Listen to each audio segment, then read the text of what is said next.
আমি কিরকম ভাবে বেঁচে আছি তুই এসে দেখে যা নিখিলেশ। এই কি মানুষ জন্ম,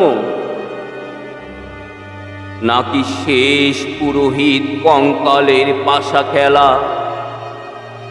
প্রতি সন্ধে বেলা আমার বুকের মধ্যে হাওয়া ঘুরে উঠে, হৃদয়কে অবহেলা করে রক্ত। আমি মানুষের পায়ের কাছে কুকুর হয়ে বসে থাকি তার ভেতরের কুকুরটাকে দেখব বলে। আমি আক্রোশে হেসে উঠি না, আমি ষাঁড় পোকার পাশে ষাঁড় পোকা হয়ে হাঁটি, মশা হয়ে উড়ি একদল মশার সঙ্গে।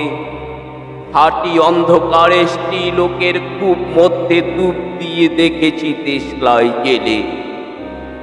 ও গায়ে আমার কোনো ঘর বাড়ি নেই।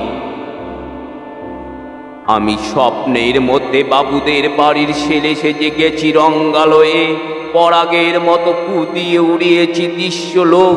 ঘামে ছিল না এমন গন্ধ যাতে ক্রোধে জ্বলে উঠতে পারো। নিখিলেশ, তুই একে কি বলবি? আমার শোবার ঘরে নিজের দুই হাত পেরেক বিধে দেখতে চেয়েছিলাম যিশুর কষ্ট খুব বেশি ছিল কিনা। আমি ফুলের পাছে ফুল হয়ে ফুটে দেখেছি তাকে ভালোবাসতে পারি না।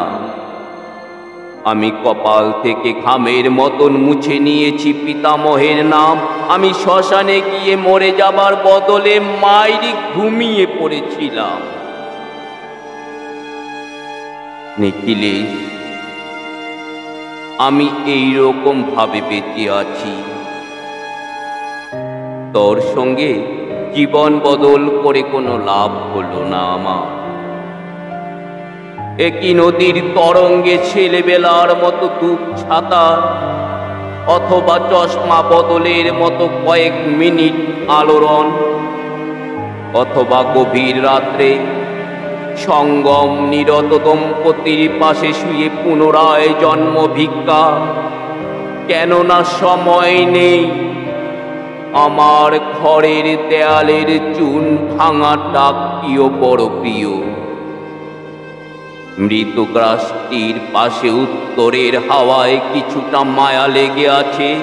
ভুল নাম ভুল স্বপ্ন থেকে বাইরে এসে দেখি উই পোকায় খেয়ে গেছে চিঠির বান্ডিল। তবুও অক্লেশে হলুদকে হলুদ বলে ডাকতে পারি। আমি সর্বস্ব বন্ধক দিয়ে একবার একটি মুহূর্ত চেয়েছিলাম, একটি ব্যক্তিগত চির আওয়াজ। ইচ্ছে ছিল না জানাবার এই বিশেষ কথাটা তোকে।